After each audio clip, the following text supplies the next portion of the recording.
प्रभु राम देव भगवान अल्लाह खुदा ईश आदि नाम एक ही शक्ति के हैं। वो कैसा है, कहां है, कैसे मिलता है, किसने देखा है? ये प्रश्नवाचक चिन्ह पूर्ण रूप से हटाने के लिए अवश्य सुनिए जगत गुरु तत्वदर्शी संत रामपाल जी महाराज के अमृत वचन, सर्व पवित्र धर्मों के पवित्र शास्त्रों के आधार पर। ऐसे ही इन्होंने कवि शब्द का अर्थ कर दिया सर्वज्ञ। यहां लिखना चाहिए था ये वो परमात्मा है जो सारी सृष्टि का रचनहार है, ये कबीर देव है, वो कबीर प्रभु है। चाहे वो इसको अर्थ कवि मानते हैं, कवि का अर्थ ये कवि करते हैं या सर्वज्ञ करते हैं, तो कवि कोई सर्वज्ञ नहीं हो सकता, ना हुआ है, ये परमात्मा का ही बोधक है। तो इन्होंने सर्वज्ञ लिख दिया, अर्थ ठीक कर दिया मान लीजिए। तो फिर उस भगवान को पहचानेंगे कैसे कि वो मनुष्य है, वो भगवान मनुष्य सदृश है। अब जैसे इस पुस्तक का अर्थ कर दिया यजु माने यज्ञ स्तुतियां, तो यजुर्वेद लिखा नहीं, तो ये कैसे पता लगेगा वो जो ज्ञान हम बताए जा रहे हैं वो यजुर्वेद में है? वहां लिखना पड़ेगा वो यजुर्वेद है, चाहे यजु भी लिखा है, ऐसे ही चाहे कवि भी लिखा है कहीं पर, तो वो बताना पड़ेगा, क्योंकि वो कवि रसी परचेता, वो कवि रसी परचेता, वो परमात्मा ही अपना संदेश वाहक बनकर आता है। जैसे इस यजुर्वेद के 29वें अध्याय के 25वें मंत्र में कबीर जी के विषय में लिखा है कि वो परमात्मा अपने यथार्थ ज्ञान को देने के लिए, अपने यथार्थ ज्ञान का प्रचार करने के लिए स्वयं ही संदेश वाहक बनकर आता है और वो सभी को उस ज्ञान से परिचित करवाता है। सह कबीर असी परचेता, ये देखिएगा, ये है यही यजुर्वेद, ये महर्षि दानंद जी द्वारा अनुवादित है, ये महर्षि दानंद जी द्वारा अनुवादित है, ये सही है। प्रकाशक हैं सर्वदेशी कार्य प्रतिनिधि सभा 2/5 महर्षि दानंद भवन रामलीला मैदान नई दिल्ली। ये यजुर्वेद भाषा भाष्य संपूर्ण 40 अध्याय आर्य भाषा भाष्य, ये महर्षि दानंद सरस्वती द्वारा कृत है, बिल्कुल सत्य है। मुद्रक है Prince offset printers 1510 Pataudi house Daryaganj. अब इसमें देखिएगा 29 यानी 1 कम 30 29 29 अध्याय 29वां अध्याय, इसमें 25वां मंत्र है। इसमें लिखा है कि ये पूरा विवरण देकर के समीदो अद्य मनुष्यो दुरोणे देवो देवान यज असी जात वेद आच वह मित्र मह चिकित्सवान त्वम दूत कबीर असी परचेता। ये कबीर शब्द है, कबीर परचेता माने ज्ञान कराने वाला, अपने चिकित्सवान माने समस्त ज्ञान का, मित्र में है सबका मित्र, वह लेकर आने वाला, इस समस्त ज्ञान को लेकर आने वाला, दूत माने संदेश वाहक, कबीर असी परचेता, वो कबीर परमात्मा है, सबको ज्ञान कराने वाला। और वो कहाँ रहता है? यजुर्वेद अध्याय नंबर 5 के श्लोक नंबर 32 में आपको दिखाते हैं कि वो कबीर जो है वो रितधामा माने सतलोक वाला है। कबीर अंगारी असी, अंगारी माने पापों का शत्रु, पाप नाशक। अपने आत्मा एक कंसेप्ट को क्लियर करने के लिए ढेर सारे प्रमाण आपको दिखाने पड़ेंगे, तब हमारा अज्ञान रूप अंधेरा हटेगा। वो गलत पेंट जो आपके ऊपर हो गया है रंग, उसको इतना रेग मार कर साफ करना पड़ेगा ताकि वो नया ओरिजिनल पेंट आपके ऊपर टेक सके। यहाँ आपको बुलाकर सत्संग में आपके ऊपर रेग मार लगाया जाता है ताकि आपका गलत ज्ञान हटे और यथार्थ ज्ञान आपके ऊपर रंग चढ़े। ये 5वां अध्याय है, ये है अथ पंचम अध्याय आरंभ। इसका प्रथम मंत्र में लिखा है अग्ने तनुरसी विष्णुवे तवा सोमय से तनुरसी, यानी परमात्मा सह शरीर है और सबके पालन पोषण धारण पोषण करने के लिए उस अमर पुरुष का और अन्य अन्य जो है ना शरीर है। अब जैसे आपने अभी सुना था, अपने रूप को सरल करके, अपने रूप को सुगम करके, आसान करके, सरल करके, हल्का तेज पुंज का बनाकर यहाँ आके मिलता है। अब आगे देखो, इसी 5वें अध्याय के 32वें श्लोक में, यजुर्वेद के ही, इसमें स्पष्ट लिखा है कि वो कौन है, वो परमात्मा, वो कबीर है। ये देखो, यजुर्वेद, ये 5वां अध्याय है, 5वां अध्याय, और यजुर्वेद, यजुर्वेद भाषा भाष्य, ये है 32वां श्लोक। इसमें देखो, यहां लिखा है उसी गसी और कबीर अंगारी असी। कबीर, अब ये अंगारी का अर्थ क्या लिखते हैं? छोटे चलन वालों का शत्रु। अरि माने शत्रु, अंग माने पाप होता है, पाप। अंगारी माने पाप का शत्रु, पाप नाशक, पाप कर्मों को काटने वाला, नष्ट करने वाला, अंगारी। इन्होंने इस कबीर शब्द को फिर यहां कबीर लिख दिया, कवि करके कांत प्रजय कर दिया, क्रांत प्रजय। यहां हम लिख दें वो कबीर देव है। इसका अर्थ हम ना करें कवि का, हम कर लिख दें वो कबीर देव है, कबीर देव। चाहे वो कवि मान ले, जो संस्कृत के ज्ञाता है, तो वो कबीर देव है। हम उसको कबीर देव, कबीर साहब, देव माने भगवान, कबीर माने कबीर। हम उसको अब भ्रंश करके कबीर कहने लागे कवि को। इतनी सी बात है। अब यहां लिखा कि वो कबीर असी ये अंगारी, यहां लिखा है कबीर अंगारी असी, कबीर। इन्होंने कबीर यहां लिख दिया, अंगारी यहां लिख दिया। हाँ, यहां लिख दिया कबीर अंगारी असी। वो कबीर जो है पाप नाशक है, पाप का शत्रु है। अरि माने शत्रु, और बंभारी माने बंधन के शत्रु, बंधन का नाश करने वाला, बंदी छोड़। वेद कहते हैं वो कबीर अंगारी असी, बंभारी असी। बंभारी माने बंधनों का, और अरि माने शत्रु, बंधनों का शत्रु, बंधन काटने वाला। इन्हीं के शब्दों में वो कौन है? ये है रतधामा, सतधाम युक्त। सत माने सत, धाम माने लोक। वो सतलोक में है, सतलोक वाला है, सतलोक में रहता है। रतधामा, ये रतधामा संस्कृत है, और अनुवाद महर्षि दानंद कर रहे हैं सतधामा, सतधाम युक्त है, यानी वो सतलोक में रहता है। वेद ये कह रहे हैं। और इनकी अपनी थ्योरी महर्षि जी की थी है कि वो परमात्मा एक देशीय नहीं है, कितना नहीं रहता, वो तो निराकार है, वो कभी सामने आता ही नहीं। अब इससे क्या कंसेप्ट क्लियर हुआ कि कबीर जो परमात्मा है वो सतलोक में रहता है, शरीर है। अग्ने तनुरसी विष्णुवे तवा सोमस्य तनुरसी, उसके वो परमात्मा शरीर है, तेजों में शरीर युक्त है, और एक हल्के तेज पुंज का रूप धारण भी करके वो अतिथि रूप में यहाँ आता है। 5वें अध्याय के प्रथम मंत्र में ये कंसेप्ट क्लियर है कथी। अब फिर आते हैं हम ऋग्वेद मंडल नंबर 9। ये ऋग्वेद मंडल नंबर 9 सूक्त नंबर 86, जहां से हम फिर चले थे। अब देखिएगा, यह है ऋग्वेद मंडल नंबर 9 सूक्त 86 मंत्र 26। हमने ये पढ़ा, फिर पढ़े। यज्ञ करने वाले यजमानों के लिए परमात्मा, यज्ञ माने धार्मिक अनुष्ठान, शास्त्र अनुकूल, शास्त्र विधि अनुसार जो धार्मिक क्रियाएं करते हैं, साधना भक्ति करते हैं, उसका अर्थ यज्ञ होता है। और यजमानों माने भक्तों के लिए परमात्मा सब रास्तों को सुगम करता हुआ उनके भक्ति मार्ग को खोल देता है, उनके विघ्नों यानी संकटों को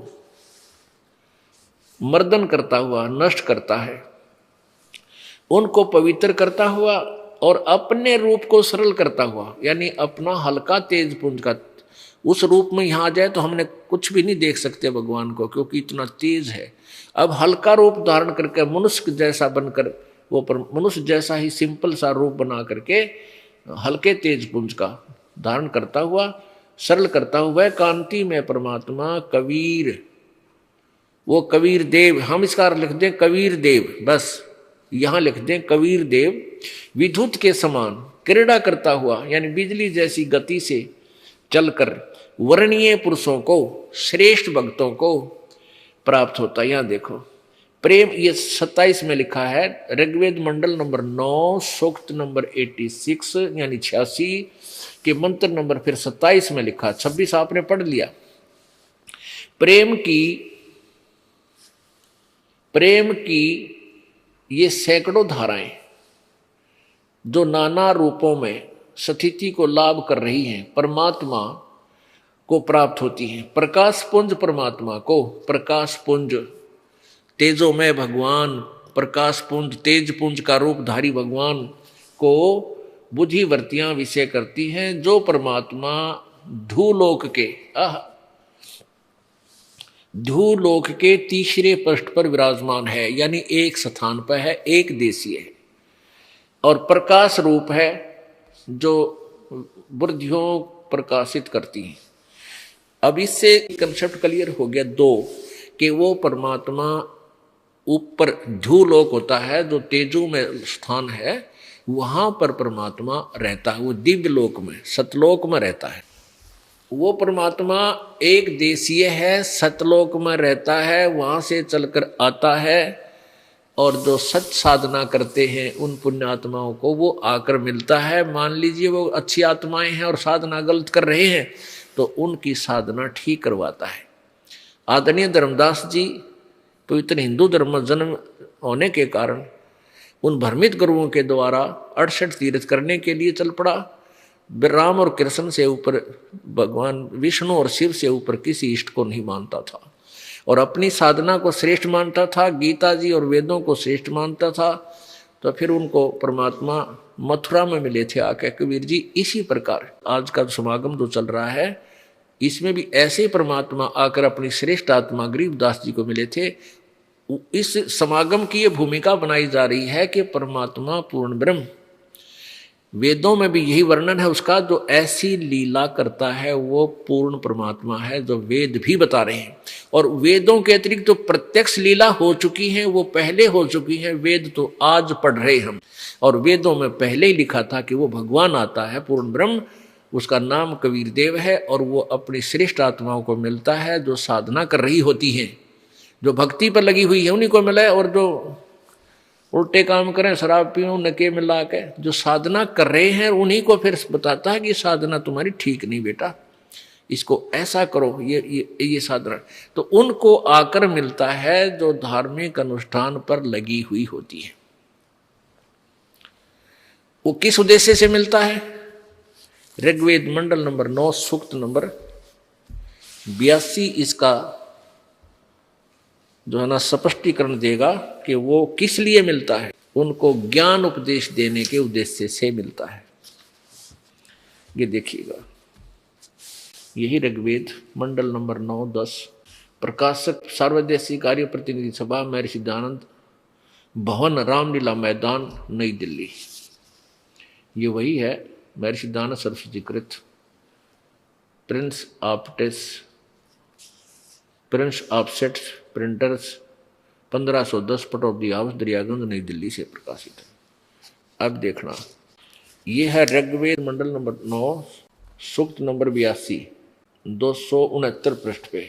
यहाँ नीचे प्रारंभ होता प्रथम मंत्र 82 का, ये 81वां समाप्त सूक्त समाप्त हुआ, ये 82वां प्रारंभ होता है। एक, जो सर्वो उत्पादक यानी सबके उत्पत्ति करने वाला प्रभु और प्रकाश रूप तेजो में शरीर वाला है, सद्गुणों की वृष्टि करने वाला, पापों के हरण करने वाला है, वह राजेव, राजेव माने राजा की तरह, मनुष्य की तरह देखने योग्य है, राजा के समान। ये देखिएगा, राजा के समान, राजा के समान दर्शनीय है, देखण योग्य है, यानी वो साकार है, दिखाई देता है, दर्शनीय है। वह पृथ्वी लोक के लोकांतरों के चारों ओर शब्दमान हो रहा है। वह वर्णीय पुरुषों को, वर्णीय माने श्रेष्ठ, आदरणीय भक्तों को, व्यक्तियों को, जो दृढ़ भक्त हैं, जो दृढ़ भक्त है उसको पवित्र करता हुआ प्राप्त होता है। उसको मिलता है आकर अच्छी आत्माओं को। जिस प्रकार विद्युत स्नेह वाले स्थानों को आधार बनाकर प्राप्त होता है। अब देखो, अब जैसे आपने देखा ना, नौका आकर भाई काशी का जो पहले काशी होती थी, थाली बेले हुआ करते काशी के, एक धातु है जो क्या करते काशी पे बिजली गिरा करे, ऊपर से आसमान की बिजली काशी पाकर गिरती है। और भी एक आध कारण बताते, काले सांप पर गिरती है, जेठा कोई व्यक्ति हो ऐसे गिरती है, ऐसी लोक कथाएं हैं। हम इन्हीं को आधार लेकर ज्ञान समझाना चाहते हैं आपको कि वो परमात्मा उन्हीं को आकर मिलता है जो मिलने योग्य होते हैं, उनको अपना, और इतनी तीव्रता से आता है जैसे बिजली आकर पहुंचूंगा छनेक में, सन इतनी देर में, और जन अपने के काज।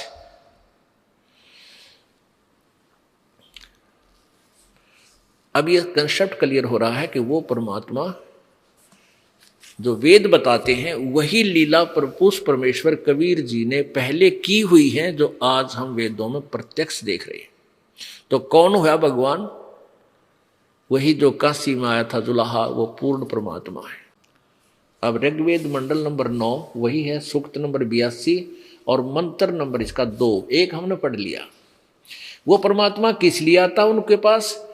हे परमात्मन, उपदेश करने की इच्छा से आप, उपदेश यानी ज्ञान देने, यथार्थ ज्ञान देने के उद्देश्य से आते हो।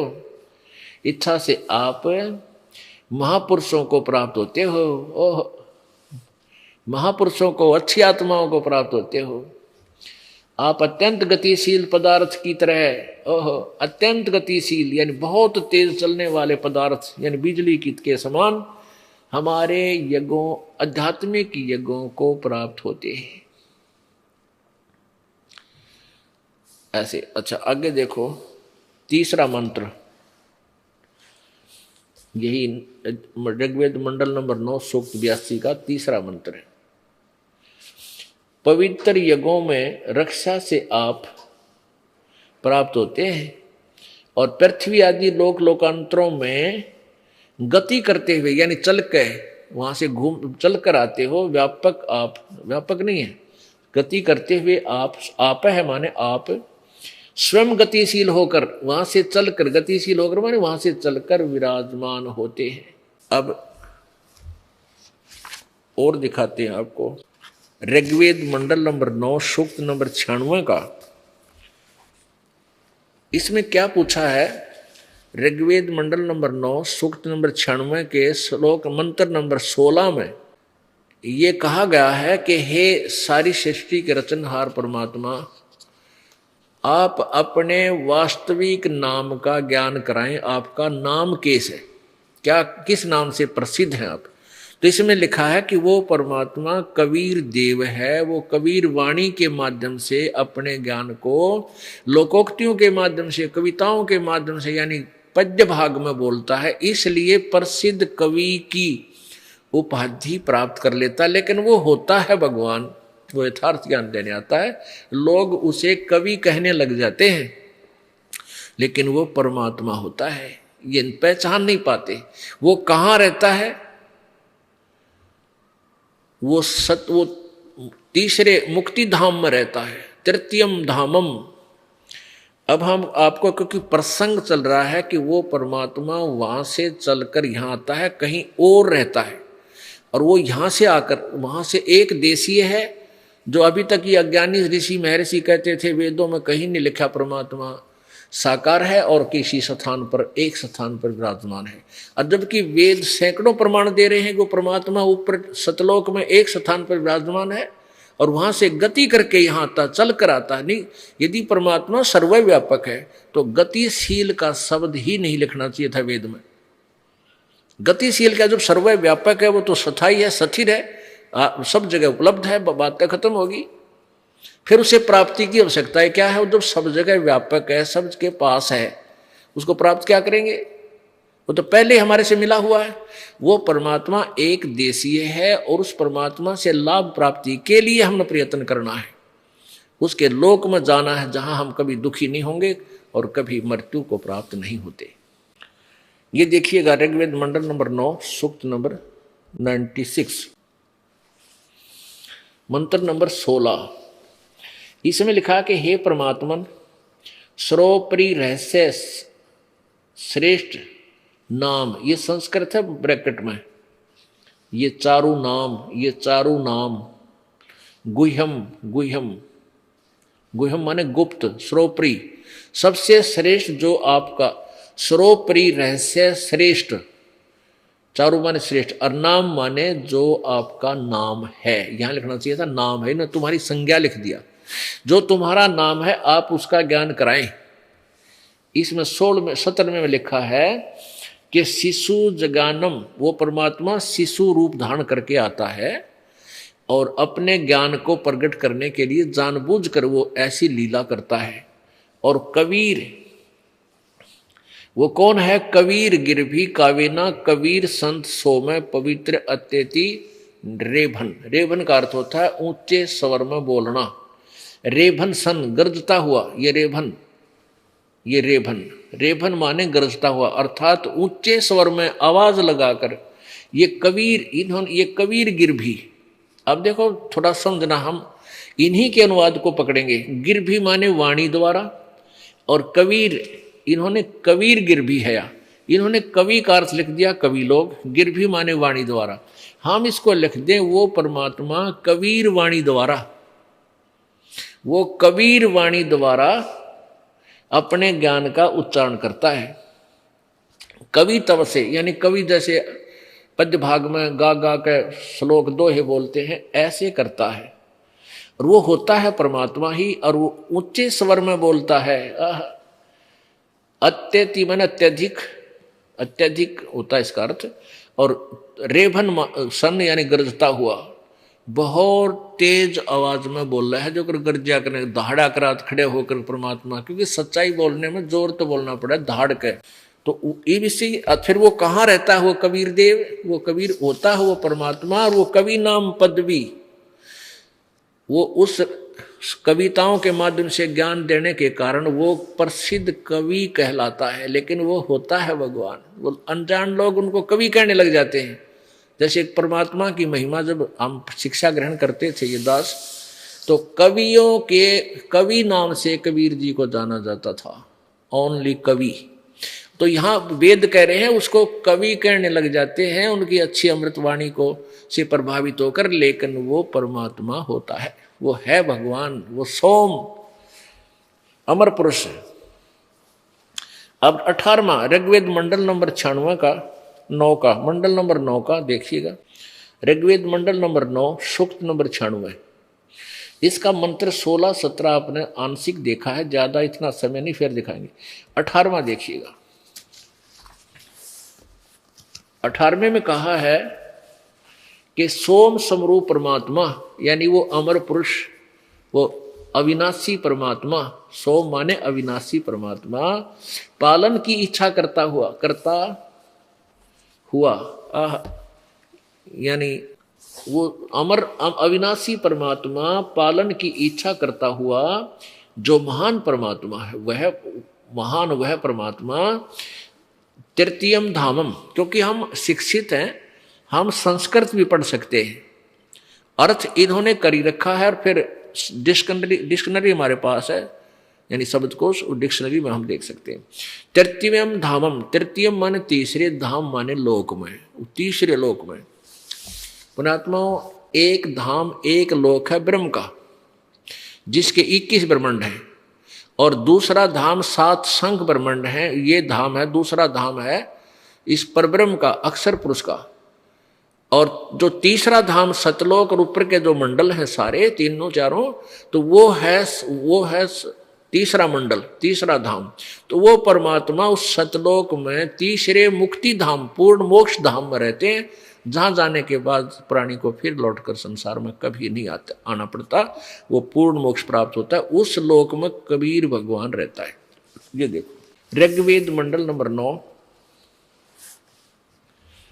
और 96 सूक्त नंबर 96, इसका मंत्र 18 स्पष्ट कर रहा है कि वो अमर पुरुष सोम रूप परमात्मा, सोम माने अमर अविनाशी प्रभु, पालन की इच्छा करता हुआ, यानी तीनों लोकों में प्रवेश करके सबका धारण पोषण करता हुआ जो महान वह परमात्मा तृतीयम धामम, इन्होंने लिखा है देवयान और पितृयान, इनसे आगे जो तीसरा धाम है। लेकिन यहां हम अपने हिसाब से सोचेंगे, पर अभी इन्हीं के द्वारा पढ़ लेते हैं। जो तृतीयम धामम देवयान और पितृयान, इन दोनों से पृथक तीसरा जो मुक्ति धाम है उसमें विराजमान है। क्योंकि इन्होंने तो अड़ंगा करने का ठेका ले रखा था ज्ञान करने, इन्होंने ज्ञान योगी लिख दिया। विराजमान जो ज्ञान योगी है उसको प्रकाश करने वाला, कोई बात हुई।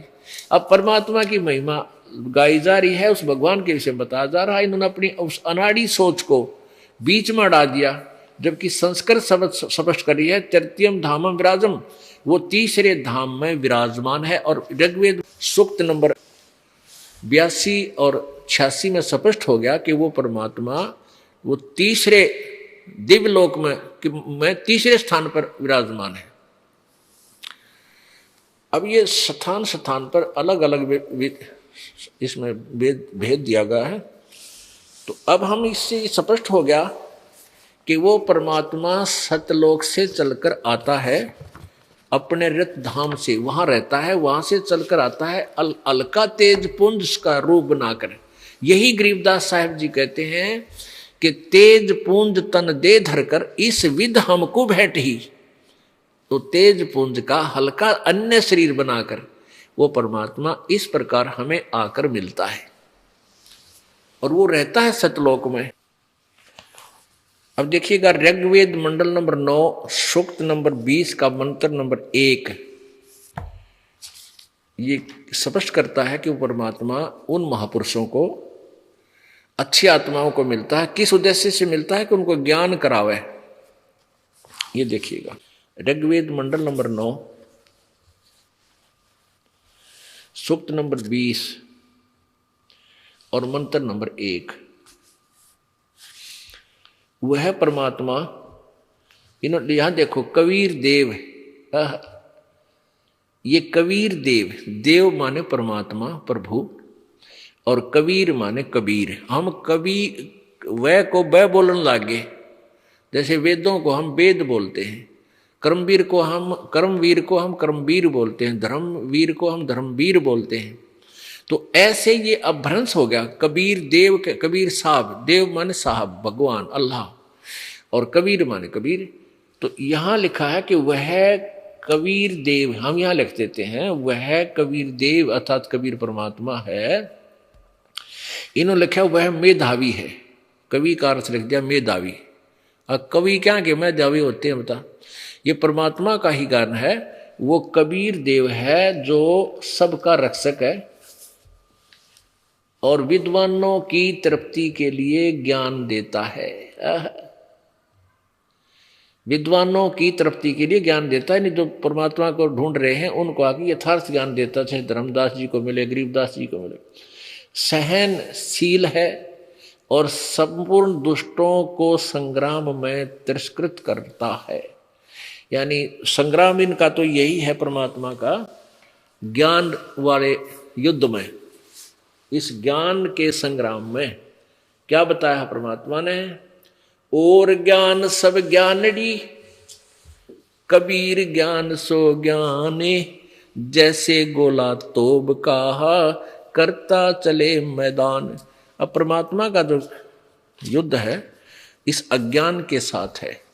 इस अज्ञान रूपी संग्राम में सभी ये दुष्ट टाइप के लोग, अज्ञानी महंत संत बने फिरे थे, जो नकली महर्षि बने हुए थे, इन सबको पराजित कर देगा वो परमात्मा अपने ज्ञान रूपी गोले से। अब ये अभी तक भूमिका बनी है कि वो परमात्मा अपनी प्यारी आत्माओं को यथार्थ ज्ञान प्रदान करने के लिए सतलोक से चलकर आता है, उनको यथार्थ ज्ञान और अपनी यथार्थ महिमा, यथार्थ सतीति से परिचित करवाता है। उसके पश्चात वो प्यारी आत्मा, उसके संत उस परमात्मा के दिए हुए ज्ञान को भी ढोल के डंके पर बजाते हैं, सुनाते और कहते हैं। उसके लिए परमेश्वर कहते हैं, चारों युग में संत पुकारे, कूक कहा हम हेल रे, हीरे माणक मोती बरस हैं, ये जग चुगता ढेल रे। पवित्र कबीर सागर, पवित्र कबीर सागर, कबीर वाणी और कबीर चरित्र बोध, इनमें स्पष्ट किया है। कबीर वाणी कबीर सागर में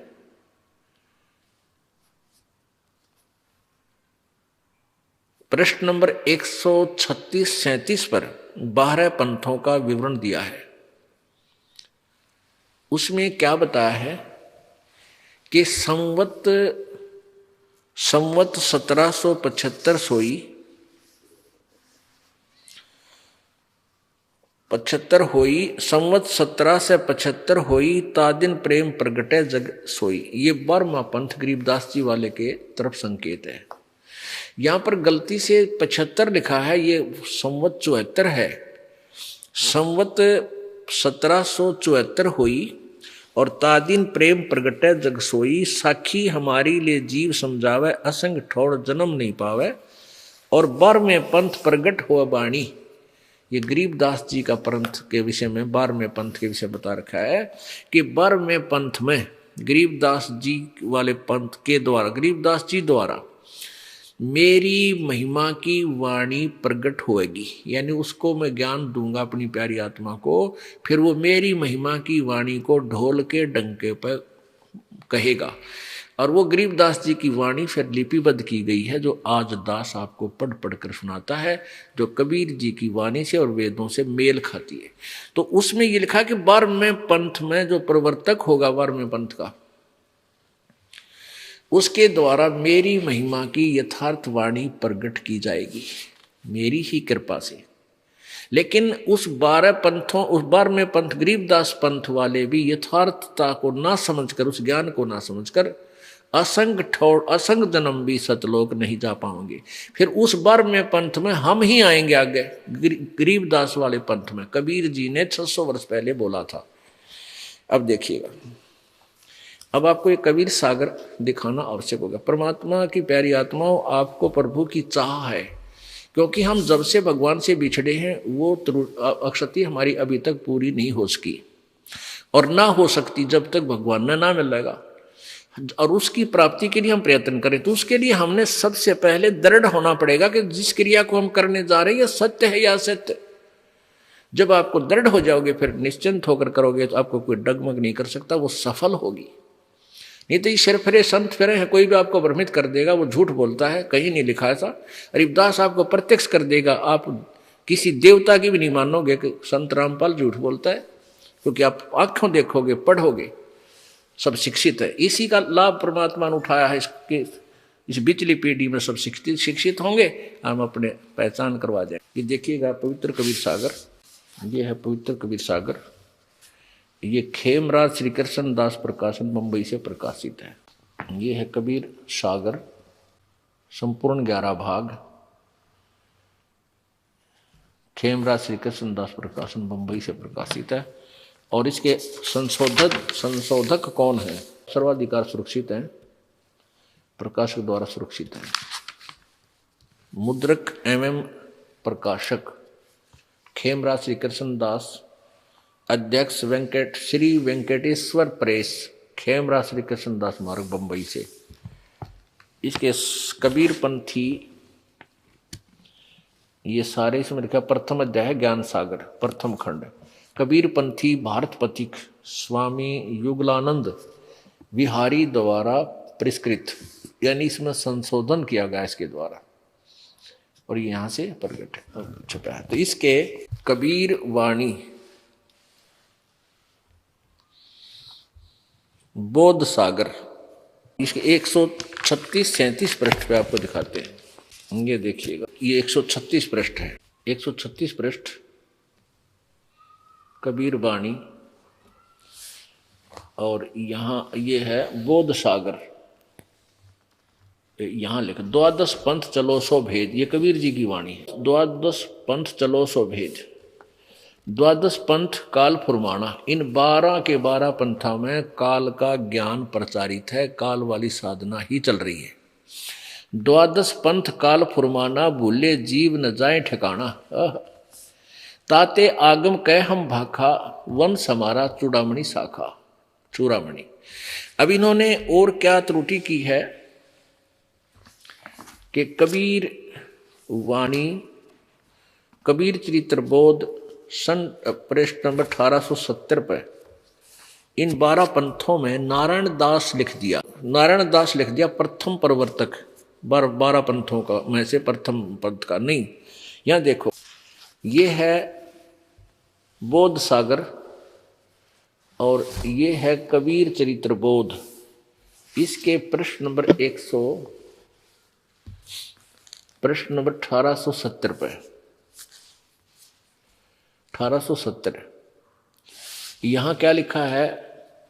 यहां लग तो चारों गुरु और 42 वंश का लेखा लग चुका, और इनके अतिरिक्त कबीर साहब के 12 पंथ और भी कबीर पंथी ही कहलाते हैं। कबीर साहब के पंथों का वृंतांत। नंबर 1 नारायण दास का पंथ, दूसरा है यागव दास जी का पंथ, यागव दास, और तीसरा सूरत गोपाल, चौथा मूल निरंजन का पंथ, पांचवा टकसारी पंथ, छठा भगवान दास जी का पंथ, और सातवां सतनामी पंथ, और आठवां कमाली पंथ।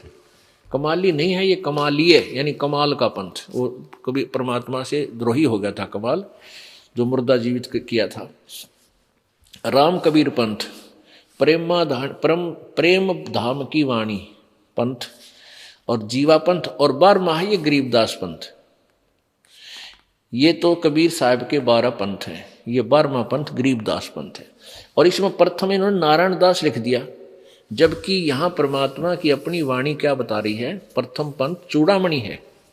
और इन सब यहां इसको एक मानकर ही 12वां पंथ गरीबदास जी का होगा। संवत 1775 हुई, ता दिन प्रेम प्रगटस हुई।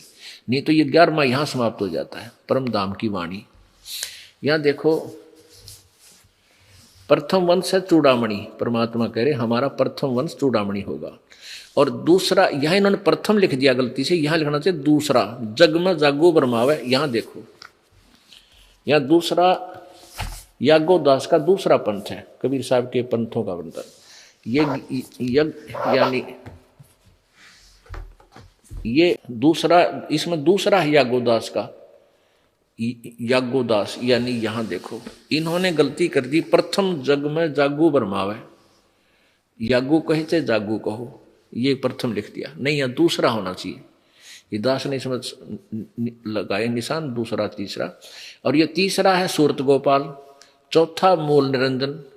ये वही पंथ जो उधर आपने पढ़े हैं। कहने का भाव ये है दास का कि अब हम यहां देखें कबीर वाणी और पृष्ठ 136 पे बोध सागर में।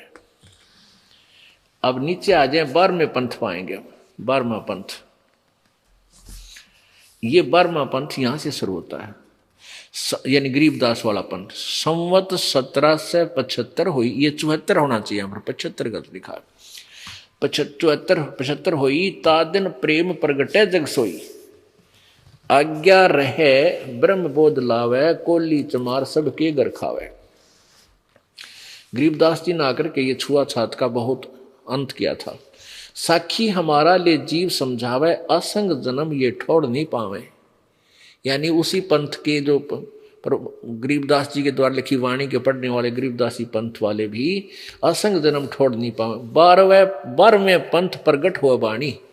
इस 12वें पंथ में मेरी महिमा के विषय में जानकारी देगा वो 12वें पंथ का प्रवर्तन गरीबदास जी। और शब्द हमारा की निर्णय ठानी, अस्थिर घर का मरम न पावे, 12 पंथ हमी को जावे। अपने आत्माओं दास नहीं कह रहा, ये अपना शब्द ग्रंथ बता रहा है कि 12वें पंथ हम ही चलावें। उस 12वां पंथ प्रगट हुआ वाणी और शब्द हमारे की निर्णय ठानी। मेरे ही ज्ञान पर विचार विमर्श करते रहेंगे, लेकिन उनको उसका यथार्थ ज्ञान नहीं मिलेगा, भेद नहीं मिलेगा। तो इसलिए वो अस्थिर, यानी सतलोक धाम, सतलोक में नहीं जा सकेंगे। अस्थिर घर का मरम न पावे, ये 12 पंथ हम ही को जावे।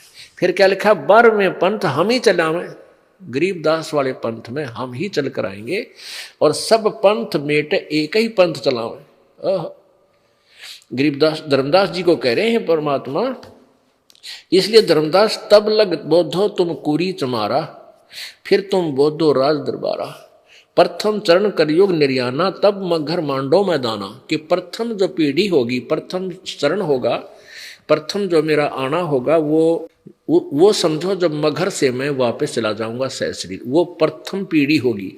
और 3 पीढ़ी बताई है, अब बिचली पीढ़ी अब शुरू होगी और लास्ट की पीढ़ी कृतघ्नी हो जाएंगे कलयुग के लोग, वो भक्ति करने योग्य नहीं रहेंगे। अब ये बीच की करीम है, अब ये ऐसा समय है, अब इतनी बुराई समाज में घर कर चुकी है, फिर भी भक्ति जीवित है। और आज से 1000-2000 अगर यही सत्र चलता रहा, 200 वर्ष के बाद कोई राम नाम लेनिया नहीं रहेगा पृथ्वी पे। क्योंकि जो जिस उद्देश्य से हम भगवान की चाह कर रहे हैं उनसे हमें लाभ मिल नहीं रहा, क्योंकि हमारी वे ऑफ वर्शिप रॉन्ग है, हमारी पूजा की विधि गलत है, इसलिए भगवान से राहत नहीं मिल पा रही। हम नास्तिक होते जा रहे हैं, लूट रहे हैं, खसोट रहे हैं, दूसरे तरीके से सेठ बनना चाहते हैं। और डॉक्टरों पर वैद्य हॉस्पिटल बना दिए, फिर भी बिरानमाटी हो रही है। यदि हम भक्ति ठीक से करें तो परमात्मा हमें अस्वस्थ ही नहीं होने देगा। दास गरीब तबीब सतगुरु बंदी छोड़ कबीर हैं, तबीब माने सब वैदों के वैद, वो कबीर परमात्मा सब वैदों के वैद है और वो हमारे सब दुखों, शारीरिक दुखों को भी नष्ट करेंगे और जन्म मरण के रोग को भी वही नाश करेंगे। इसलिए धर्मदास जी से कह रहे हैं कि प्रथम चरण तो वो होगा, ये देखिएगा, ये कबीर वाणी बहुत सागर चल रहा है, पृष्ठ 136 पढ़ रहे हैं। प्रथम चरण कलयुग निर्याना, कलयुग का प्रथम चरण होगा, तब मगर मांडो मैदाना, तब मगर में मैं लीला करूंगा, वो मेरा प्रथम चरण समझ लेना। अब ये दूसरा चरण चल रहा है जो वर्तमान में, धर्मदास मोरी लाख दोहाई, मूल शब्द बार जी न जाई, बाहर न जाई। पवित्र ज्ञान तुम जग में भाखो, मेरी महिमा करते रहो, लेकिन मूल ज्ञान तुम गुप्त ही राखो, गोई राखो, सही ज्ञान वास्तविक ज्ञान मत बताना। मूल ज्ञान जो बाहर पढ़ी, ये बिचली पीढ़ी वंश हंस नहीं तरही। अगर ये यथार्थ ज्ञान आज से पहले इस वर्तमान, जो वर्तमान में पीढ़ी चल रही है अपनी कलयुग की, जो वर्तमान में पीढ़ी चल रही है, इससे पहले यदि ये यथार्थ ज्ञान जो दास बता रहा परमात्मा का दिया हुआ, कबीर जी का दिया हुआ, यदि इन नकली कबीर पंथियों के हाथ में होता तो आज ये दास क्या पहचान बताता भगवान की। और इनके पास वो मंत्र होता नहीं जो वास्तविक मंत्र है, तो फिर उनसे उस ज्ञान भी यदि वही होता तो भी लाभ नहीं होता। ऐसे ही ये नकली जो गीता और वेदों के महर्षि बने फिरते हैं, इनको भी ये ज्ञान, यही ज्ञान हो जाता तो ये भी उस भक्ति मार्ग को भ्रष्ट कर जाते और आज हम भिन्नता नहीं बता सकते। तो परमात्मा ने कहा कि धर्मदास तो लाख दुहाई, ये मूल ज्ञान यथार्थ ज्ञान की दरबार मत जाई। मूल ज्ञान बाहर जो पढ़ी तो या बिचली पीढ़ी हंस नहीं तरही, ये पार नहीं हो पाएंगे। और मूल ज्ञान को जब तक छुपाई, मूल ज्ञान तब तक छुपाई जब लग द्वादश पंथ ना मिट जाई। अब देखो, धर्मदास मोरी लाख दोहाई, मूल शब्द, मूल ज्ञान, मूल शब्द माने मूल मंत्र भी होता है, और फिर दूसरा मूल ज्ञान यानी तत्व ज्ञान गोई तुम राखो, पवित्र ज्ञान तुम जग में भाको। मेरी महिमा का जो औपचारिक सा ज्ञान है उसको अवश्य कहो, लेकिन मूल ज्ञान मत बताना। मूल ज्ञान बाहर जो पढ़ी, ये बिचली पीढ़ी हंस नहीं तरही। 33 अरब ज्ञान हम भाखा और मूल ज्ञान गुप्त ही रखा। परमात्मा कहते हैं मैंने 33 अरब ज्ञान बोल दिया, वाणी बोली है, लेकिन मूल ज्ञान को अभी तक मैंने गुप्त ही रखा है। मूल ज्ञान तुम तब लग छुपाई जब लग द्वादश पंथ मिटाई। अब इससे क्या सिद्ध हो गया कि संवत 1774, इसमें 75 लिखा है, ये मिसप्रिंट है, लिखने वाले छापने वालों से गलती हुई है। संवत 1774 में यानी सन 1717 में गरीबदास साहिब, संत गरीबदास साहिब का जन्म हुआ। गांव छुड़ानी, जिला झज्जर और हरियाणा प्रांत में। और उनको 10 वर्ष की आयु में परमात्मा आकर मिले। ये शेष ज्ञान आपको शाम वाले सत्संग में शुरू करेंगे। अब 2 घंटे में पुण्य आत्माओं यह भूमिका बनी है जो दास इस सत्संग के विषय में, इस 5 दिन के समागम में आपको क्या बताना चाहूँ, ये अभी तक हमारा ये भूमिका बनी है और शेष शाम को आपको सत्संग सुनाएंगे। बोलो सतगुरुदेव। परम पिता परमात्मा सारी सृष्टि के रचनहार कुल मालिक कबीर देव, कबीर साहिब अपनी प्यारी आत्माओं को सत्यलोक की जानकारी देने के लिए अपने सत्यलोक से चलकर इस काल के लोक में आते हैं। जैसा कि आपने आज सुबह के सत्संग में पवित्र वेदों में प्रत्यक्ष देखा और पढ़ा प्रोजेक्टर के माध्यम से, जिसमें पवित्र वेद ये स्पष्ट कर रहे हैं कि वो कबीर देव, कबीर साहब, देव का अर्थ होता है भगवान, साहब परमेश्वर। वो कबीर देव अपने यथार्थ ज्ञान को, अपनी यथार्थ महिमा को स्वयं ही प्रकट करने के लिए यहाँ इस धरातल पर आते हैं, काल के लोक में आते हैं। और वो परमात्मा अपनी प्यारी आत्माओं को, अच्छी आत्माओं को, प्रभु चाहने वाली पुण्य आत्माओं को, विशेष पुण्यकर्मी आत्माओं को आकर मिलते हैं, उन्हें फिर अपना यथार्थ ज्ञान कराते हैं। ये तो वेदों ने प्रत्यक्ष प्रमाण दे रखा है कि वो परमात्मा ऐसे लीला करते हैं। और स्वयं परमेश्वर जी कबीर रूप में आकर के आज से लगभग 600 वर्ष पहले बनारस अर्थात काशी शहर में, भारतवर्ष में एक जुलाहे की भूमिका करके अपने यथार्थ ज्ञान को प्रचार किया। और जो परमात्मा लीला करते हैं, जो सुख देता है, वो लाभ भी अपने अनुयायियों को दिया। आज से लगभग 600 वर्ष पहले परमेश्वर कबीर जी जब एक तत्वदर्शी संत की भूमिका कर रहे थे, उसमें 64 लाख शिष्य हुए थे कबीर भगवान के। परमेश्वर कबीर जी के 64 लाख शिष्य हुए थे। पुण्यात्माओं विचार करके देखो, आज से 600 वर्ष पहले पूरे भारतवर्ष की कितनी आबादी होगी, कितनी जनसंख्या होगी, जिसमें इराक, ईरान, गढ़ गजनी और ये बलोचिस्तान, अफगानिस्तान, ये सारे भारतवर्ष के अंतर्गत थे। ये सारा भारतवर्ष था। इस सारे के सारे क्षेत्र में केवल लगभग 5-4 करोड़ आदमी होंगे 600 वर्ष पहले। 600 वर्ष पहले एक गांव की जन आबादी जो आज 10-10 हजार, 20-20, 15-15 हजार हो चुकी है पॉपुलेशन, उसमें ज्यादा से ज्यादा 200 आदमी होंगे एक गांव में, हद। उसकी तुलना में 64 लाख से सो जाना, 4 करोड़ आबादी में 64 लाख से सो जाना। और जबकि कोई मीडिया का माध्यम नहीं था जैसे आजकल, तो ये सैटेलाइट पर, रेडियो टेलीविजन के माध्यम से एक वक्ता करोड़ों अरबों जगह, करोड़ों जगह उसका प्रचार हो सकता है एक टेलीविजन के माध्यम से, टीवी चैनल पे वो कर सकता है। और उस समय तो कोई ऐसी व्यवस्था नहीं थी, ना कोई कन्वेंस थी, ना कोई लाउड स्पीकर थे जो कि ला के ऊंचा बोल कर इकट्ठे कर ले। उसमें परमात्मा ऐसे ही लीला करते थे जो आज की या कलयुगी साइंस, मटेरियल साइंस कर रही है, वो आध्यात्मिक साइंस से परमात्मा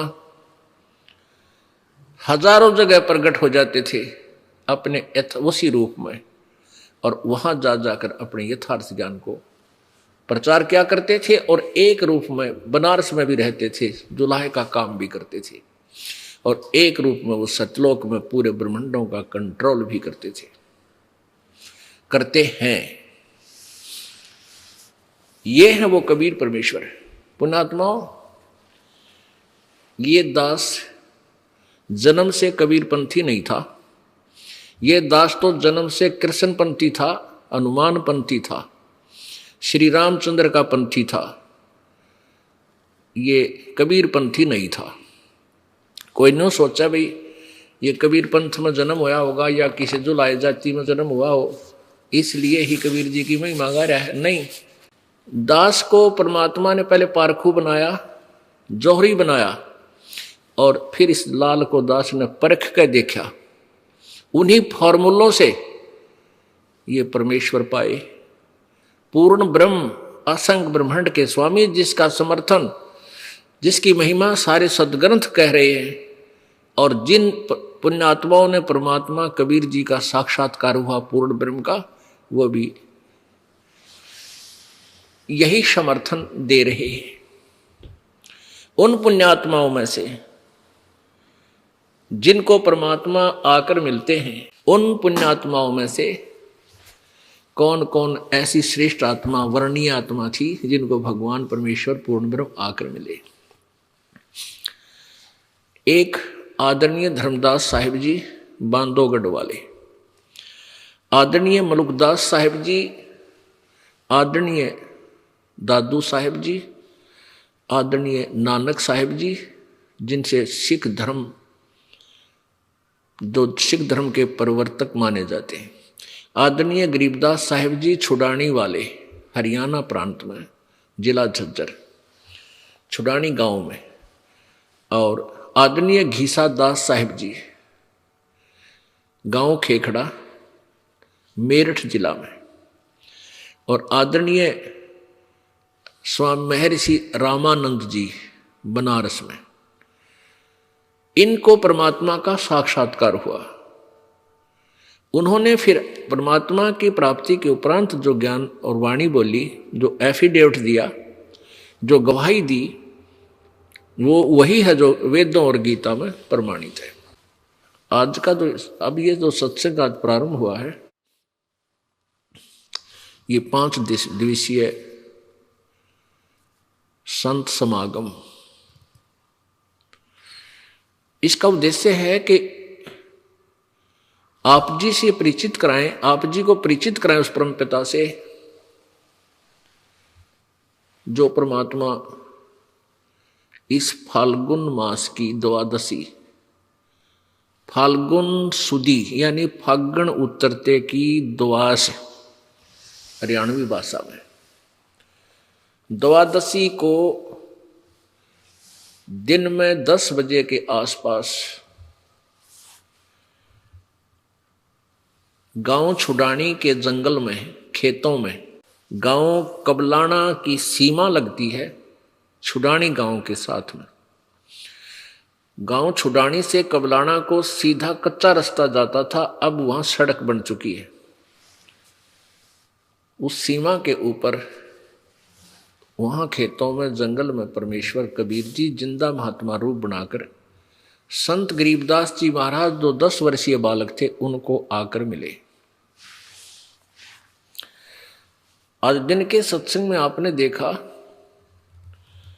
परमात्मा कबीर सागर में अपनी वाणी बताते हैं कि बरमे पंथ में जो गरीबदास पंथ है, सन 1774 में उस गरीबदास जी का जन्म होगा, और तब वो संत, वो भक्त, वो संत मेरी, उसके द्वारा मेरी महिमा की वाणी प्रकट होगी।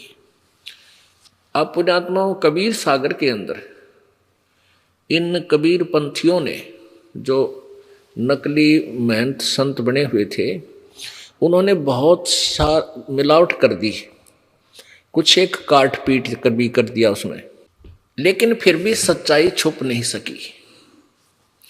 कारण क्या था कि जिसने भी जैसा ज्ञान अपने अनुयायियों को दिया कबीरपंथी संत महंत ने, और कबीर सागर में फिर उसने पढ़ा, क्योंकि जनता उस समय भी अशिक्षित थी। आज से 50 साल पहले तक अशिक्षित था भारत का नागरिक, शिक्षित नहीं था 60 वर्ष पहले।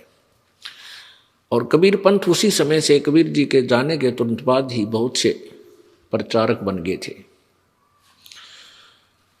तो उन्होंने जब कबीर सागर को पढ़ा तो उसमें बहुत कुछ उनके ज्ञान के विपरीत पाया। उन्होंने कुछ थोड़ा बहुत उसमें फेर बदल कर दिया।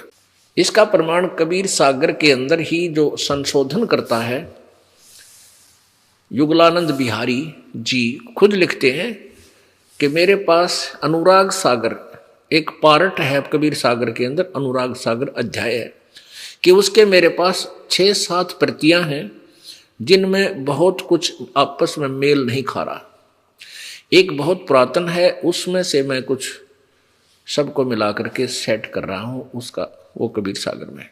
तो परमेश्वर को पता था कि नकली लोग इसमें भी गड़बड़ कर देंगे मेरी वाणी में थोड़ी बहुत,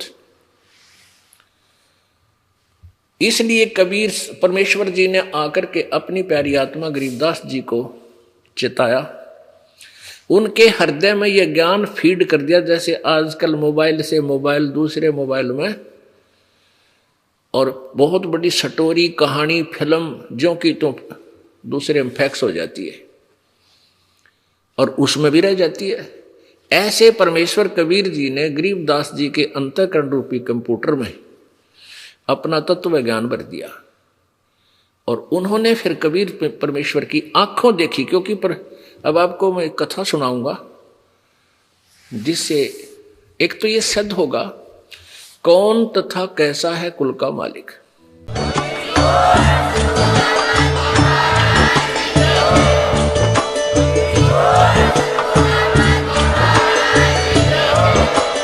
आप सुन रहे थे जगत गुरु तत्वदर्शी संत रामपाल जी महाराज जी के मंगल प्रवचन। अधिक जानकारी के लिए विजिट कीजिए हमारी वेबसाइट www.jagatgururampalji.org। संत रामपाल जी महाराज जी के शुभ आशीर्वाद से पूरे विश्व भर में 500 से भी ज्यादा नाम दीक्षा केंद्र हैं, जिन पर संत रामपाल जी महाराज जी द्वारा ऑनलाइन निःशुल्क नाम दीक्षा दी जा रही है। अपने नजदीकी नाम दीक्षा केंद्र का पता करने के लिए संपर्क करें 8222880541।